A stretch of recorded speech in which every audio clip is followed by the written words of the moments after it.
¿Qué pasa exactamente dentro del cerebro cuando su línea vital, el flujo de sangre, se corta de repente? Bueno, en este análisis vamos a hacer un viaje justo ahí, al interior de la mente, para entender las consecuencias tan extrañas y a veces increíbles de una apoplejía. Para arrancar, vamos a plantear una pregunta que da que pensar. ¿Qué pasaría si el órgano que construye toda nuestra realidad de repente nos empezara a mentir? Esa es la situación tan desconcertante que enfrentan muchas personas después de un derrame cerebral y nos revela unas verdades sorprendentes sobre quiénes somos. Bien, esta es nuestra hoja de ruta. Primero, vamos a entender lo básico de una apoplejía. Después, nos metemos a ver el mapa de carreteras del cerebro.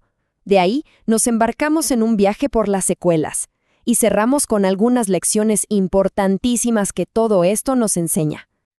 Ok, empecemos por el principio. En esta primera sección vamos a desglosar qué es exactamente una apoplejía y cómo ocurre este evento que es tan pero tan crítico para el cerebro. A ver, para que se entienda fácil, pensemos en un apagón, pero en una parte muy específica del cerebro.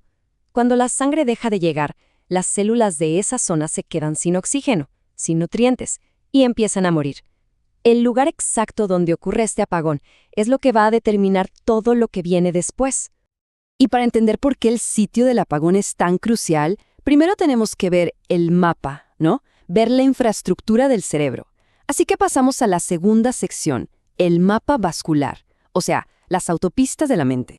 Y este es el centro de operaciones, el corazón de todo el sistema.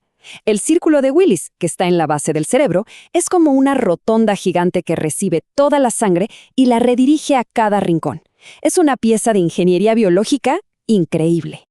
Y desde esa gran rotonda salen 3 superautopistas principales que riegan casi toda la corteza del cerebro: la anterior, la posterior y la media. Un bloqueo, un atasco en cualquiera de estas rutas, es lo que provoca una apoplejía y sus efectos tan específicos. Muy bien, ahora que ya conocemos el mapa y las rutas, podemos empezar el viaje de verdad. En esta sección vamos a explorar los efectos tan alucinantes que ocurren cuando se corta la luz en diferentes barrios del cerebro. Nuestra primera parada es la estructura más básica, la más fundamental, el tallo cerebral. Controla cosas tan vitales como respirar o estar consciente. Uno pensaría que un problema ahí sería catastrófico, y puede serlo, pero a veces hasta una pequeña interrupción puede tener efectos, bueno, de película. Y aquí pasa algo fascinante. Fíjense, una interrupción temporal del flujo de sangre en esta zona, como un bajón de voltaje, puede hacer que el cerebro empiece a inventar cosas, alucinaciones visuales o sonidos que no existen. De repente, la realidad que damos por sentada se vuelve flexible. Ok, dejamos el tallo cerebral y nos vamos a la parte de atrás del cerebro, al lóbulo occipital. Este es el centro de procesamiento visual. Y como vamos a ver, cuando hay un apagón aquí, los resultados desafían toda lógica. Esta frase resume el síndrome de Antón. Imaginen, una apoplejía en ambos lados del lóbulo occipital puede causar ceguera total. Pero la persona afectada insiste con una convicción absoluta en que puede ver. Su cerebro, que ya no recibe imágenes, simplemente se las inventa y las presenta como si fueran reales. Y esto nos muestra que todo está súper conectado. Un problema puramente vascular, como un coágulo, puede generar síntomas que parecen, a todas luces, una crisis psiquiátrica.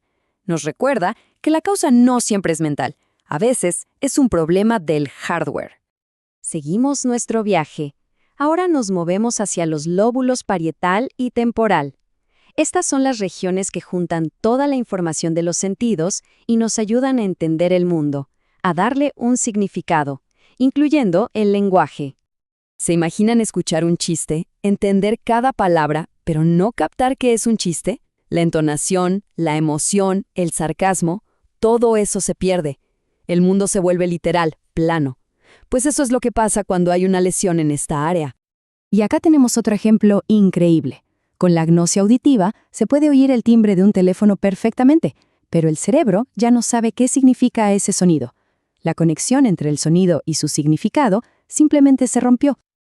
Y ahora prepárense para una de las consecuencias más asombrosas.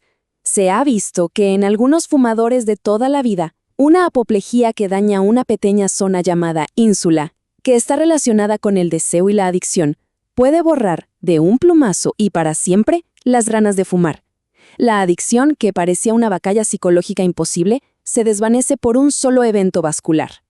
Llegamos a nuestra última parada, la torre de control del cerebro. Aquí es donde se maneja nuestra personalidad, nuestro estado de ánimo y nuestra capacidad para actuar. Y aquí la especificidad es alucinante. Miren esta comparación.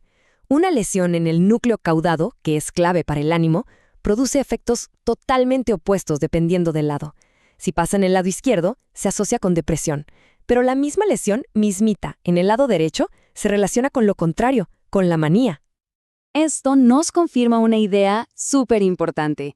La depresión, que muchas veces aparece después de una apoplejía, no es solo una reacción lógica a un evento traumático. En muchos casos, es un síntoma neurológico directo, causado por el daño físico a los circuitos del cerebro que regulan el ánimo. Muy bien, con eso terminamos nuestro recorrido.